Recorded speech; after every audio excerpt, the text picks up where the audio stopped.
I usually keep things tight with 3 stories, but today I got a bonus one at the end that I just couldn't bring myself to cut. So stick around. It's worth it. Hey, I'm Steve, and this is Good Morning Wake County, where we skip the noise and start your day with stories that matter, the kind that make you proud to live right here.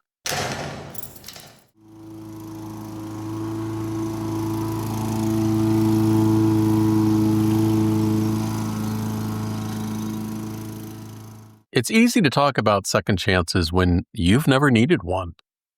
What if the first chance never came? Brandon Lowery walked out of prison with nothing but a borrowed truck, a mower, and a little bit of hope. Not even his own. He started by cutting grass for free just to prove he could. Then he knocked on a neighbor's door and pointed to that fresh trim. "Hey, I did that." He'd say, "Would you like yours done too?" From that shaky start came something sturdy. 13 years later, he owns 2 businesses in Pittsboro. Yeah, I know that's not in Wake County, but he owns BLLC Landscaping and Royal Touch Mobile Detailing. That's not bad for a guy who learned to build patios from YouTube. It's not bad for someone who started with 4 tools and a willingness to try. So just a few weeks ago, Brandon stood in front of 50 men inside of Sanford Correctional Center. That's southwest of Raleigh. All of them staring down the next question. What do I do next when I get out? That visit was part of Inmates to Entrepreneurs, a program founded here in Wake County, right in Holly Springs. It's now helping people across the state rebuild, not with handouts, but with hand tools and hard-won hope. Brandon kept it simple. "I'm not rich," he said, "but I'm good." And then he got real practical. A rake, a blower, print some business cards, post them at the gas station, rent a U-Haul. Forget the LLC, just get your first customer. Because for a lot of folks leaving prison, the hardest part isn't starting a business. It's believing that you're allowed to. And that's something Charles McQuaig understands deeply. He's a friend of mine and a former corrections sergeant in Durham County. He's got 14 years behind the wire. And today he calls Wake County home. It's not just about opportunity. It's about whether anyone ever believed in you in the first place. In order to have a good day, you have to give respect to earn respect. That idea of giving respect before you can earn it, man, that is an idea you can just feel settle. One of the men listening that day was Dominique Lambreth. He's getting out in 20 days. Nervous, hesitant, and hopeful, but he said something that hit hard. "I can't be afraid of failure if I'm starting low." But fear doesn't always leave quietly. What really holds people back isn't just doubt. It's doing it alone. Well, in my experience, I think the hardest part, I would say, Steve, is having the support. And I've heard of a lot of them being scared to change their habits and their mind thought and their paradigm. And that fear, it's real. Especially when going back to what you know feels safer than risking something new. It's easy to go back to what you know, the habit of what you've come up through, not want to take a chance on yourself. And Charles reminds us, none of us are so far removed. We have to humble ourselves because we're only one step from making a mistake like some of these incarcerated people have been. We're only one step. And so if we humble ourselves more and have more love and more compassion, I think our mindset would change towards people that are giving people a second chance. And then there was inmate David Harris, who summed up what made that day so different. They didn't come to talk about investment capital. They kept it simple, right down in the dirt. Brandon Lowery doesn't smoke anymore, doesn't drink, doesn't go out late. His old self might have called him lame.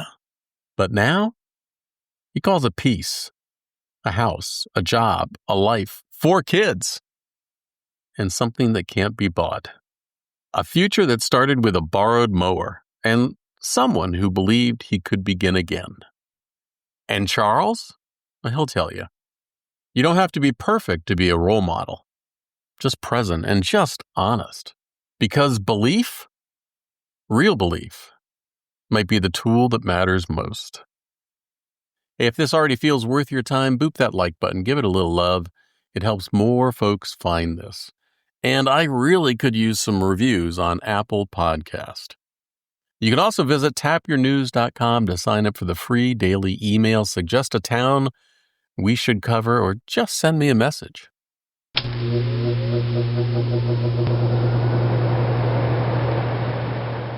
This summer didn't roll in slow and sweet. Now it's coming in hot.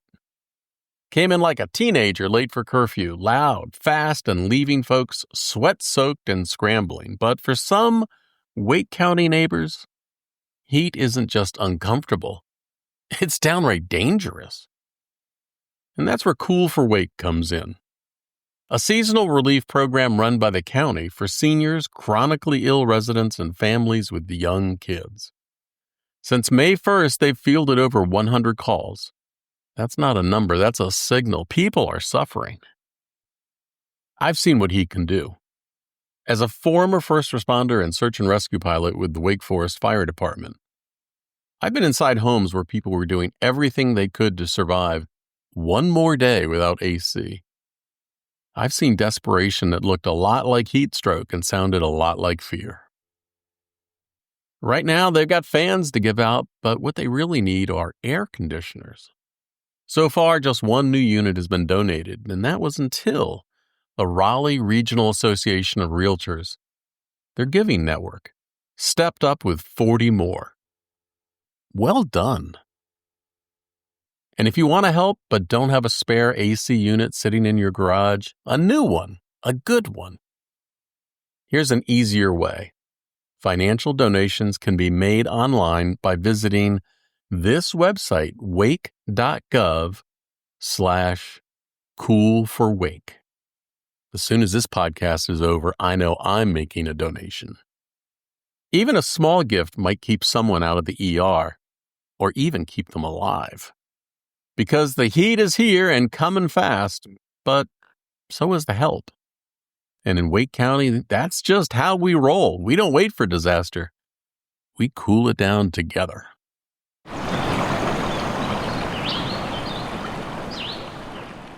Over on Tingen Road in Apex, there's a garden where something more than vegetables is growing. Simple Gifts Community Garden started in 2009 on borrowed land, and for 13 years, they fed food pantries, brought flowers to shut-ins, and hosted those kinds of summer nights that end with sticky fingers and laughter. Tomato sandwich nights, watermelon seed spitting contest. It was exactly what it sounded like. Joy rooted in dirt. And then the woman who lent them the land passed away. The garden lost its home. Beds were torn down, soil hauled away, hopes packed up in wheelbarrows. But gardeners know something many of us forget. Loss is part of the cycle, and sometimes it's just compost for what comes next. In 2023, the YMCA of the Triangle offered a new half-acre home. Volunteers came back, they rebuilt the beds, they started again. Now in its third season, it's thriving, organically grown, mostly donated, and full of pollinator beds buzzing with life. You'll see purple coneflowers, daisy-shaped native blooms with lavender petals and orange, spiky centers. They're tough, beautiful, and built to serve bees and butterflies. Hey, there's a kids' table with pollinator games, a plant sale, garden tours, and maybe a little lemonade and chalk on the sidewalk. So this Saturday, May 31st, from 10 a.m. to 12:30, go visit. It's at 3109 Tingen Road in Apex. That's right near 540 and Route 1. Because this garden, it didn't just grow food, it rerouted a purpose. And here's that bonus story I promised. Cary may soon be home to North Carolina's first standalone children's hospital, a 500-bed campus over 100 acres big. Right near the SAS campus on land owned by Reedy Creek Investments tied to SAS founder Jim Goodnight. Whether that land is donated or sold, that's still in the air. But if you ask me, there's a legacy play brewing here. Governor Josh Stein called it an economic driver. But as a grandfather who's seen sick kids rush to the hospital in the rain, I call it something else. A lifeline. Hey, we're talking world-class care right here at home. And for families in crisis, that's everything. The budget's still being wrangled. Figures like $216 million, $638 million, $2 billion. It's all on the table, but here's the rare thing both sides agree on. This matters, and one day, maybe a child born in that hospital could grow up to run it.